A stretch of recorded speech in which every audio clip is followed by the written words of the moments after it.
I'm Michael Hitchborn, and this is the American Life League Report. The federal government already funnels hundreds of millions of dollars to Planned Parenthood every year, so it should come as no surprise when it funnels your money to celebrate its founder. The Smithsonian National Portrait Gallery recently opened a new, federally funded exhibit that, according to the museum's curator, celebrates women who have challenged and changed America over the past century. Included in the list is notorious liberal feminist Margaret Sanger. The National Portrait Gallery website provides a brief description of Sanger, describing a concerned crusader who fought with the courage of a wounded tiger for the promotion of birth control. What the Smithsonian exhibit fails to mention, however, is that Margaret Sanger founded the largest abortion chain in the country, now known as Planned Parenthood. But the exhibit also fails to explain the racist ideology behind Sanger's promotion of birth control. Many people don't really know what eugenics is. Eugenics is defined as belief in the possibility of improving the qualities of the human species by discouraging reproduction by persons having genetic defects or presumed to have inheritable, undesirable traits. Essentially, eugenics is the creation of a master race by controlling who has children and who doesn't. An article appearing in the January 31st, 1922 edition of the New York Times bore the headline, "Mrs. Sanger says Superman is the aim of birth control." If creating a race of supermen is the goal, who did Sanger believe had genetic defects or undesirable traits that stood in the way? In his book, Birth Control, Facts and Responsibilities, Adolf Meyer quoted an essay Sanger wrote in 1925, entitled, "The Need of Birth Control in America." Birth control is not merely an individual problem. It is not merely a national question. It concerns the whole wide world, the ultimate destiny of the human race. In his last book, Mr. H.G. Wells speaks of the meaningless, aimless lives which cram this world of ours. Hordes of people who are born, who live, yet who have done absolutely nothing to advance the race one iota. Their lives are hopeless repetitions. All that they have said has been said before. All that they have done has been done better before. Such human weeds clog up the path, drain up the energies and the resources of this little earth. We must clear the way for a better world. We must cultivate our garden. In 1922, Sanger wrote a book entitled The Pivot of Civilization.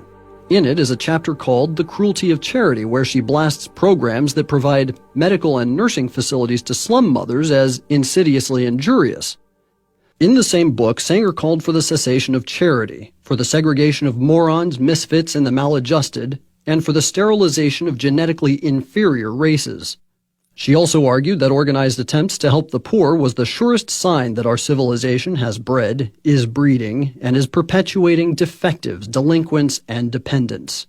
The Birth Control Review was Sanger's official publication for the American Birth Control League, and in 1932 she outlined her plan for peace.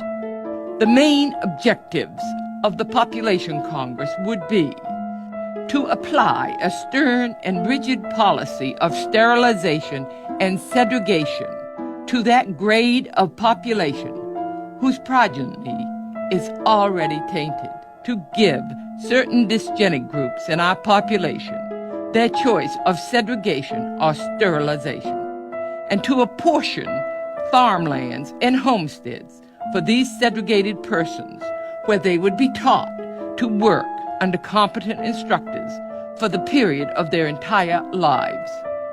Sanger's admiration for the eugenics programs of Nazi Germany were well known at the time. In 1933, the Birth Control Review published Eugenic Sterilization, An Urgent Need, by Ernst Rudin, who was Hitler's director of genetic sterilization and the founder of the Nazi Society for Racial Hygiene.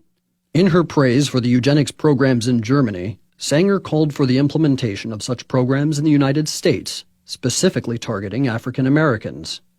The following editorial was published in the 1932 issue of the Birth Control Review. The Negro problem is one of the most complicated and important confronting America.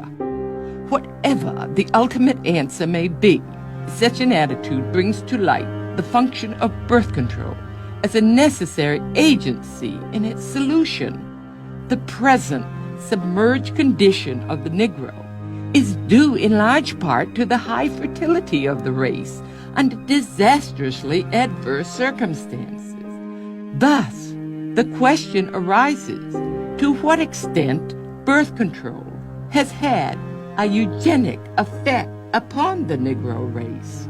If any question should remain about Sanger's racist agenda, a 1939 letter she wrote to Dr. Clarence Gamble should remove all doubt. We should hire 3 or 4 colored ministers, preferably with social service backgrounds and with engaging personalities.